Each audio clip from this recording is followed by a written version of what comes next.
दोस्तों, मैं हूं राज पटेल।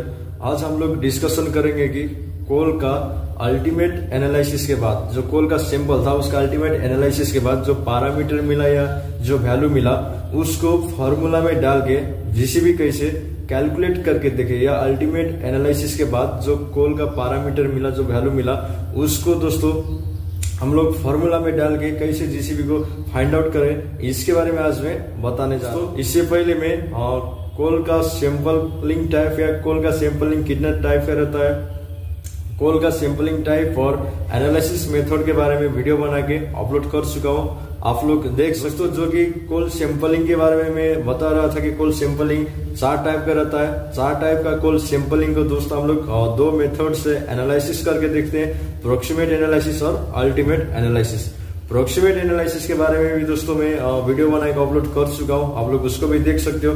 आज मैं बताने जा रहा हूँ कि अल्टीमेट एनालिसिस के बारे में। अल्टीमेट एनालिसिस के बाद मेरे को ए वैल्यू मिला। मान लीजिए मेरे को ऑक्सीजन मिला 3%, उसके बाद दोस्तों हाइड्रोजन मिला है 3%, सल्फर मिला है 0.5% और कार्बन मिला है 33%। दोस्तों जो ये पैरामीटर था मेरे को कोल का अल्टीमेट एनालिसिस के बाद मिला। अब हम लोग को ये पता करना है कि जब ये पैरामीटर वाला कोल या अल्टीमेट एनालिसिस से जो पैरामीटर मिला है कोल का, इस कोल को जब हम लोग बॉयलर का भट्टी में या बॉयलर में कंबशन करवाते हैं तो ऑक्सीजन के साथ में रिएक्शन करके कितना हीट का जेनरेशन करता है, इसका कैलोरीफिक वैल्यू कितना है दोस्तों, ये हमको पता करना चाहिए। जैसे कि दोस्तों हाइड्रोजन का कैलोरीफिक वैल्यू कितना है, सल्फर का कितना है और नाइट्रोजन का कितना है सीवी, इस हमको ये चीज पता करना चाहिए।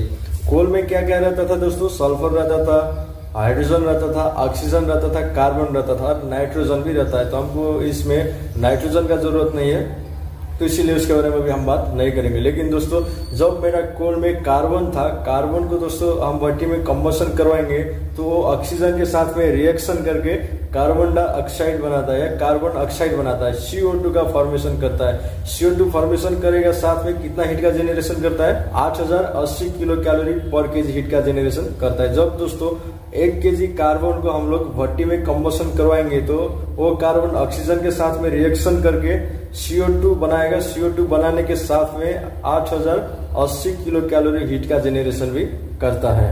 जैसे कि दोस्तों हाइड्रोजन था, जब हाइड्रोजन हाफ ऑक्सीजन के साथ में रिएक्शन करेगा तो वो वाटर बनाता है दोस्तों, H2O बनाता है। H2O तो बनाएगा, साथ साथ में कितना हीट का जेनरेशन करेगा, 34500 किलो कैलोरी पर केजी हीट का जेनरेशन करेगा। इसका मतलब क्या है दोस्तों, अगर 1 केजी हाइड्रोजन का हम लोग बॉयलर में कंबशन करवाते हैं तो वो वाटर बनाने के साथ साथ में 34500 किलो कैलोरी पर केजी हीट का जेनरेशन करता है। दोस्तों जब सल्फर को ऑक्सीजन के साथ में रिएक्शन करवाएंगे या सल्फर दोस्तों हम लोग बॉयलर का भट्टी में कंबशन करवाते हैं तो सल्फर ऑक्सीजन के साथ में रिएक्शन करके सल्फर ऑक्साइड का फॉर्मेशन करता है। सल्फर ऑक्साइड बनने के साथ साथ में जो ये हीट का जेनरेशन होता है दोस्तों 2230 किलो कैलोरी पर केजी हीट जेनरेशन करता है। इसका मतलब क्या है दोस्तों, अगर 1 केजी सल्फर को हम लोग बॉयलर में कंबशन करवाते हैं तो सल्फर ऑक्सीजन के साथ में रिएक्शन करके सल्फर ऑक्साइड बनाएगा, साथ साथ में 2230 किलो कैलोरी पर केजी हीट जेनरेशन भी करता है, या इसका वो सीवी है दोस्तों। सल्फर का सीवी कितना था दोस्तों, 2230 किलो कैलोरी पर केजी। और दोस्तों जो ऑक्सीजन था, ऑक्सीजन आपको कितना परसेंट मिला है, 3% ऑक्सीजन मिला है। अब हम लोग दोस्तों यही पैरामीटर को फॉर्मूला में यूज करके जीसीबी कैलकुलेट करके देखते हैं कि जीसीबी कितना आ रहा है। अल्टीमेट एनालिसिस से जीसीबी निकालने के लिए दोस्तों कार्बन, हाइड्रोजन और सल्फर और ऑक्सीजन का परसेंटेज पता रहना चाहिए, साथ साथ में ये सभी का कैलोरीफिक वैल्यू भी पता करना चाहिए, ये सभी का सीवी पता रहना चाहिए। अभी हम लोग दोस्तों इसका सीवी पता करके देखें। जैसे कि दोस्तों कार्बन का सीवी कितना था, जब कार्बन का सीवी आ रहा था दोस्तों कार्बन ऑक्सीजन के साथ में रिएक्शन करके कार्बन डाइऑक्साइड बना रहा था, साथ साथ में 8080 किलो कैलोरी पर केजी इसका सीवी था कार्बन का। और हाइड्रोजन का सीवी था दोस्तों 34500 किलो कैलोरी पर केजी इसका हाइड्रोजन का सीवी था। और सल्फर का सीवी था दोस्तों 2230 किलो कैलोरी पर केजी। हम लोग को दोस्तों ये सीवी पता रहना चाहिए, सल्फर का सीवी, हाइड्रोजन का सीवी और कार्बन का सीवी कितना है, प्लस इसमें हम लोग अल्टीमेट एनालिसिस से कार्बन, हाइड्रोजन, सल्फर, ऑक्सीजन कितना परसेंट मिला ये दो चीज हमको पता रहेगा तभी हम लोग फॉर्मूला का यूज करके दोस्तों जीसीबी निकाल सकते हैं। दोस्तों जीसीबी का फॉर्मूला है दोस्तों, जीसीबी इक्वल टू होता है कैलोरीफिक वैल्यू इनटू कार्बन का परसेंटेज प्लस, इसको हम लोग कोष्ट देंगे दोस्तों, कोष्ट करके लिखेंगे, फिर सीबी करेंगे किसका दोस्तों, हाइड्रोजन का सीबी, हाइड्रोजन का सीबी इंटू हाइड्रोजन का परसेंटेज रहेगा, और O2 डिवाइडेड 8 रहेगा, कोष्ट को बंद करेंगे, प्लस सल्फर का सीबी रहेगा दोस्तों, सीबी इंटू सल्फर का परसेंटेज डिवाइडेड बाय 100 रहेगा। अब हम लोग दोस्तों यही फॉर्मूला में ये पैरामीटर को यूज करके कैलकुलेट करके देखते हैं कि अपना जीसीबी कितना निकल रहा है।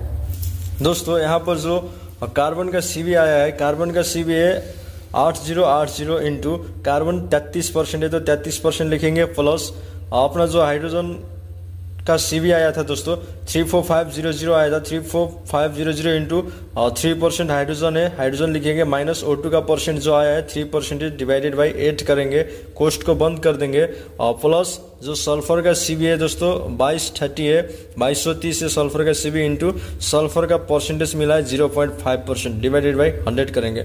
इसको जो कैलकुलेट करके देख रहे हैं तो दोस्तों जो आ रहा है 80 इंटू 33 कर रहे हैं तो कितना आया दोस्तों 26640 प्लस 34500 इंटू, जब इसको कैलकुलेट करके देख रहे हैं तो ये आ रहा है हाइड्रोजन का कितना परसेंट था दोस्तों 3%, 3 माइनस 3 डिवाइडेड बाई 8 कर रहे हैं तो जो आया 0.375 आ रहा है, कोष्ट बंद करेंगे, प्लस जो दोस्तों ये 2230 इंटू 0.5 करके देख रहे हैं तो जो आएगा 1115 आएगा डिवाइडेड बाई 100 रहेगा।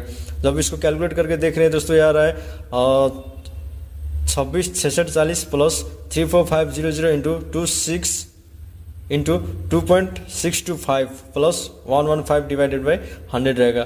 फिर इसको ऊपर वाले को कैलकुलेट करके देखेंगे, जो आ रहा है दोस्तों 3573175 डिवाइडेड बाई 100 रहेगा। और इसको कैलकुलेट करके देख रहे हैं जो जीसीबी आया है दोस्तों 3573.175 किलो कैलोरी पर केजी। दोस्तों अभी हम लोग ये देखें कि अल्टीमेट एनालिसिस से जो पैरामीटर मिला था इसको फॉर्मूला में डाल के और जीसीबी निकाल के देखें दोस्तों कि अभी हम लोग का जो जीसीबी आया है 3573.175 किलो कैलोरी पर केजी। इसी तरीके से दोस्तों हम लोग अल्टीमेट एनालिसिस का पैरामीटर को एक फॉर्मूला में डाल के जीसीबी पता कर सकते हैं। ठीक है दोस्तों, आज के लिए इतना ही था। ये वीडियो आप लोग को कैसा लगा? अगर वीडियो अच्छा लगा है तो दोस्तों चैनल को सब्सक्राइब करके मेरे साथ में जुड़े रहेगा।